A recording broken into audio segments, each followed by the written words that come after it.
समांतर श्रेणी का nवां पद। चलिए बच्चों, हम एक यहाँ पर समांतर श्रेणी ले लेते हैं।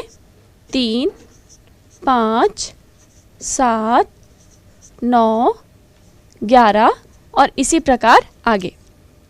अब यदि इस समांतर श्रेणी का हमें पांचवा पद देखना हो तो आप क्या कहेंगे? पांचवा पद देखिए, पहला, दूसरा, तीसरा, चौथा और पांचवा, यानी पांचवा पद इस समांतर श्रेणी का है 11। यदि हमें इस समांतर श्रेणी का 10वां पद ज्ञात करना हो तो इस श्रेणी से हम 10वां पद भी ज्ञात कर सकते हैं। इसे हमें आगे बढ़ाना होगा। हम लिख सकते हैं 11 के बाद 13, 15, 17, 19, 21 और इसी प्रकार आगे। तो ये जो 21 है ये 10वां पद है। आप देख सकते हैं यहाँ पर यह हमें 10वें पद के रूप में मिल रहा है, तो हम इसे लिख सकते हैं 10वां पद यहाँ पर हो गया 21। मान लीजिए अब मुझे इस श्रेणी का 150वां पद ज्ञात करना है या 1000वां पद ज्ञात करना है, तब क्या इसी गणना से हम इसे आसानी से प्राप्त कर पाएंगे? नहीं, ये थोड़ा मुश्किल होगा। इसलिए हमें किसी भी समांतर श्रेणी के किसी अन्य पद को, चाहे वो किसी भी संख्या में आए, चाहे वो 100वां पद हो या 1000वां पद हो, हमें वो ज्ञात करने के लिए समांतर श्रेणी का nवां पद का सूत्र का उपयोग करना पड़ता है। तो चलिए हम यह देखेंगे कि समांतर श्रेणी के nवें पद का व्यापक सूत्र क्या होता है। चलिए आगे देखते हैं।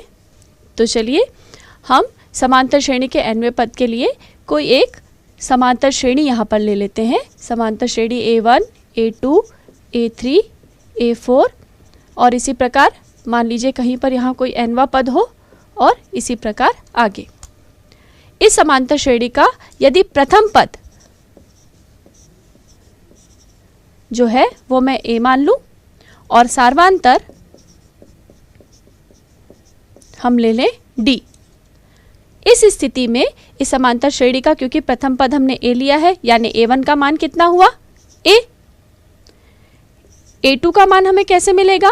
जब हम प्रथम पद में सार्वांतर को जोड़ेंगे तो वो होगा इस समांतर श्रेणी का दूसरा पद, तो इसे लिखा जा सकता है A धन D। बिल्कुल इसी प्रकार यदि हम तीसरे पद की बात करें तो हमारे दूसरे पद में हमें पुनः सर्वांतर जोड़ने पर मिलेगा तीसरा पद, यानी कि आप इसे लिख सकते हैं A प्लस 2D। आगे इसी प्रक्रिया को बढ़ाने पर ये हमें A4 यानी कि चौथा पद जो है वो कितना मिल जाएगा? A धन 2D यानी कि तीसरा पद धन D बराबर A धन 3D। चलिए आगे देखते हैं। हमने चौथा पद ज्ञात कर लिया है, अब हम पांचवा पद देखते हैं। तो पहले हम लेंगे हमारा चौथा पद और उसमें हमको फिर से सार्वांतर जोड़ने पर मिलेगा पांचवा पद यानी कि A धन 4D। हमने देखा कि जब हमने प्रथम पद के बाद दूसरा पद जब निकाला तो हमें मिला A धन D। जब हमने तीसरा पद ज्ञात किया तो हमें मिला था A धन 2D। चौथे पद की स्थिति में था A धन 3D और पांचवा पद हमें मिला है A धन 4D। आप देखेंगे कि जिस पद की हम गणना कर रहे हैं D का जो गुणांक होता है वो उससे 1 कम होता है। तो इसी प्रक्रिया के अनुसार यदि हम इसे सामान्यीकरण करें तो आप इसे लिख सकते हैं इस प्रकार कि जो nवां पद होगा वो होगा प्रथम पद धन जिस पद की हम गणना कर रहे हैं उससे 1 कम। तो हम क्या लिखेंगे? n की जगह होगा n-1 और इसके गुणे में होगा d। तो हम nवां पद यहाँ पर बिल्कुल इसी प्रक्रिया के हिसाब से लिख सकते हैं an बराबर a धन n-1 या n ऋण 1 गुणित d। यही जो है वो समांतर श्रेणी का nवां पद है, यानी कि किसी भी समांतर श्रेणी का कोई भी पद हम इस सूत्र के माध्यम से ज्ञात कर सकते हैं। तो हमने देखा कि समांतर श्रेणी का जो nवां पद है उसका सूत्र मिला है an बराबर a धन n ऋण 1 गुणित d। अब यदि मान लें कोई समांतर श्रेणी है जिसमें कुल m पद है, यदि किसी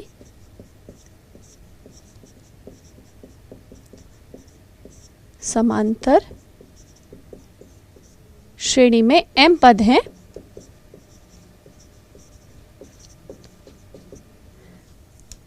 तब क्या होगा, am उसका जो होगा वो इसके अंतिम पद को व्यक्त करेगा।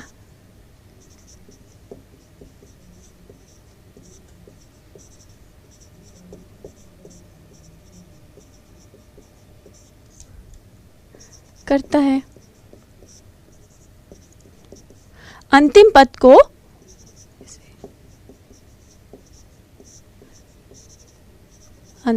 को L से भी व्यक्त किया जाता है, स्मॉल l से भी हम इसे अंतिम पद को व्यक्त करते हैं भी। और इसका मान क्या होगा, उस स्थिति में हम L बराबर क्या लिखेंगे, क्योंकि हम am मतलब mवां पद निकाल रहे हैं, तो इस सूत्र के हिसाब से हम लिखेंगे L बराबर a धन m ऋण 1 गुणित d। उदाहरण 4, समांतर श्रेणी 4, 7, 10, 13 अनंत तक का 10वां पद ज्ञात कीजिए। हल।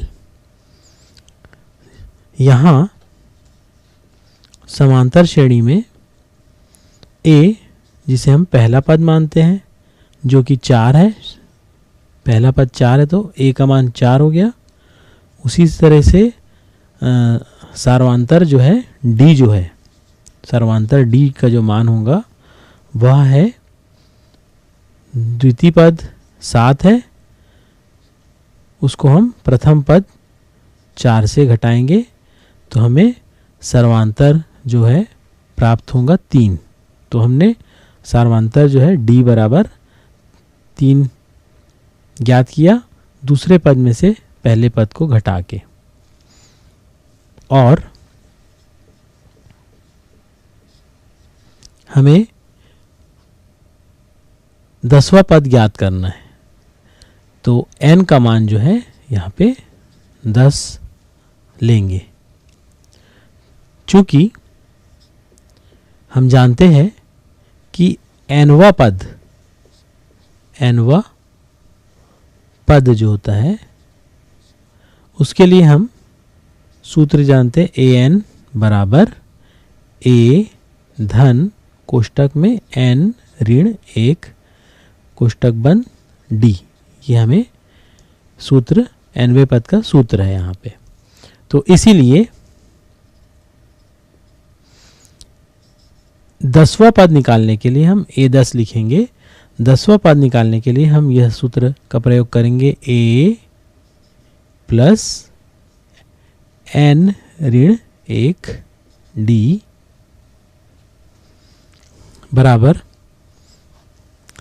यहाँ पे हमारे पास a का मान है 4 धन n 10वां पद का मान हमको ज्ञात करना है, तो 10 ऋण 1 और d का मान हमारे पास 3 है, तो गुणा 3 बराबर 4 धन 10 में से 1 को घटाएंगे तो कोष्टक में जो दी हुई संख्या 10 ऋण 1 बराबर 9 गुणा 3 बराबर 4 धन 9 गुणा 3 27 और 27 4 और 27 का योग 31 होगा।